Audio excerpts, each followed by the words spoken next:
I was studying this book and I thought I'd kind of share some information that I found. I find it to be fascinating. I find kinesiology and applied kinesiology fascinating. So I was reading this book, Power versus Force, by David Hawkins. It's great. Highly recommend. But so a man, basically, he's done all this research and, he's helped compile other people's research as well. So I'm just going to read off some of my little notes. So Dr. George Goodhart basically pioneered the term applied kinesiology, right? Back in, I think it was the 60s or 70s.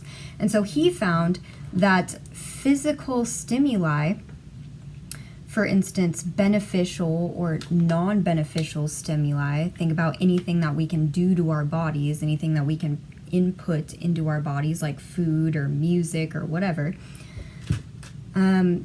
Basically, he found that the non-beneficial or beneficial supplements would increase or decrease the strength of the certain muscle indicators in our body, right? And so one big non-beneficial supplement was artificial or chemical sweeteners, such as aspartame and stuff like that, right?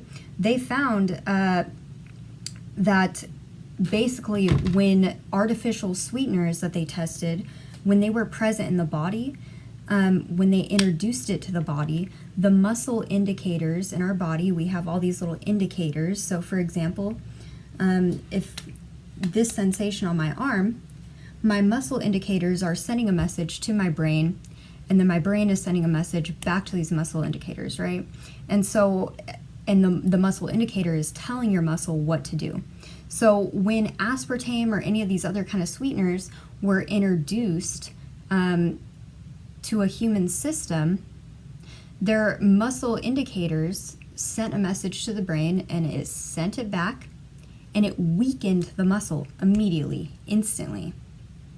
That's wild. And they measured this with science. There are studies and there's research, and they were in laboratories like working on this, right? So another thing that was so crazy is that, in 1970, this other guy named Dr. John Diamond, he actually, kind of redefined this specialty or modality or whatever you want to call it, and came up with behavioral kinesiology. And this is getting into more of what I love, right? Presence of positive or negative emotions. Basically, they introduced certain images that were associated with kind of negative things, say like violence or, whatever. The person would see this image, and immediately, because their muscle indicators would send that message, send it back, and then their muscle would weaken immediately. They also tried this with words, right? They had somebody sitting in there being like, I love you, saying positive things, right? And their muscles, bink, bink, bink, they were strengthening by hearing things associated with positivity, associated with high vibration.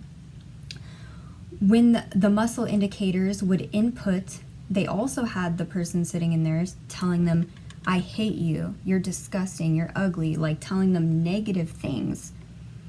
And immediately the muscle would weaken. So, just a little 2 cents.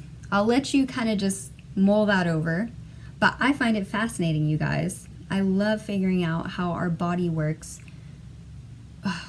Our bodies are miracles. They're manifestations of our souls that are beyond this third dimension. This is our multi-dimensional soul manifested here in this third dimension, and I think it's so beautiful. And I think it's a fucking miracle, and I love it. I'm so grateful for my body, and I really want to help everybody else understand how incredible these vessels can be, and how much we should love and cherish them while we have them. Food for thought. I love you all.